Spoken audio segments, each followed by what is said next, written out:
The tires that help you get from point A to point B could be more dangerous than they appear.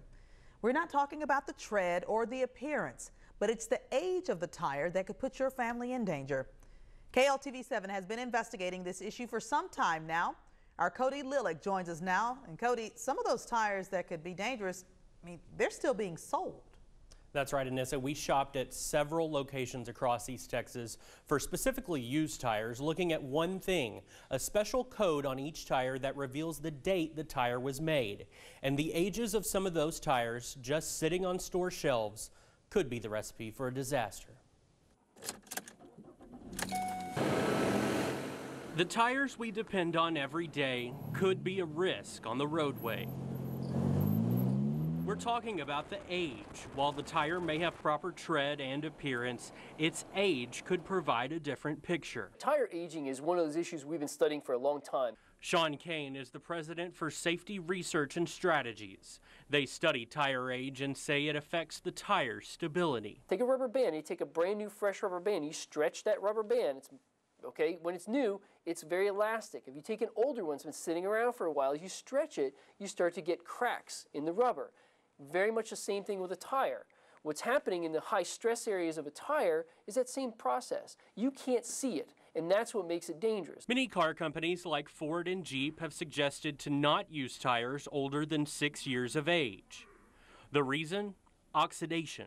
The problem hits especially hard in southern states with warmer climates, like Texas. We set out to buy some tires and see how old the tires were we were offered. Some facilities had tires manufactured in the last year or two.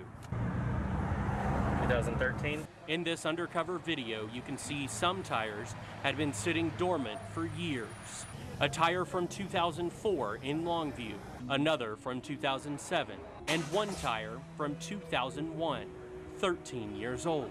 One shop in Tyler offered us a tire that was made in 2005, 9 years ago. They say there's nothing wrong.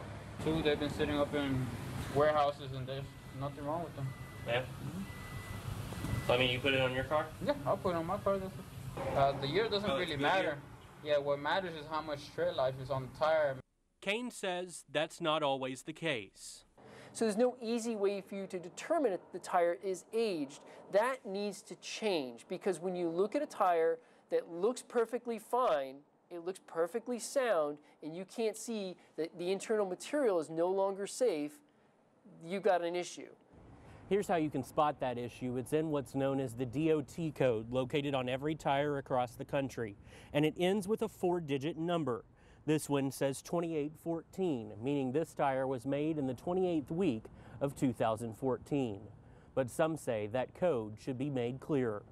And so at a minimum, what we're asking to have done, and we've been asking to have done for some time, is a simple thing. Put a non-coded date of manufacture on the sidewall of the tire as a bare minimum. Ideally, we would like to see an expiration date, and that would make a lot of sense. The Rubber Manufacturers Association says the current code is fine, and aging alone does not affect tire safety. Chronological age is not really a concern that consumers should have. They should be concerned about their maintenance, how they use the tire, and how it's stored.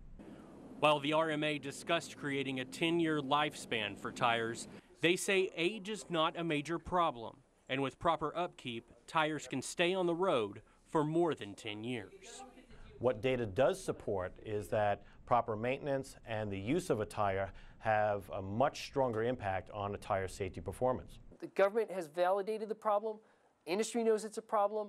Consumers still don't know it's a problem. Now, this isn't just a problem with used tires, which is what we looked at, but think about it this way. If you're buying a new tire manufactured in 2012, you've already lost 2 years off of that tire's life. Definitely not what you're expecting to pay for, Anissa. So Cody, why hasn't the government stepped in? Well, we did reach out. At this time, the National Highway Traffic Safety Administration says they're sticking with that code that we told you how to look for. They actually say the number of crashes attributed to tire failure has decreased in their latest data. Appreciate that. Thank you, Cody. We have also learned tire age is the focus of an NTSB investigation into a crash that injured several school children in Louisiana last year.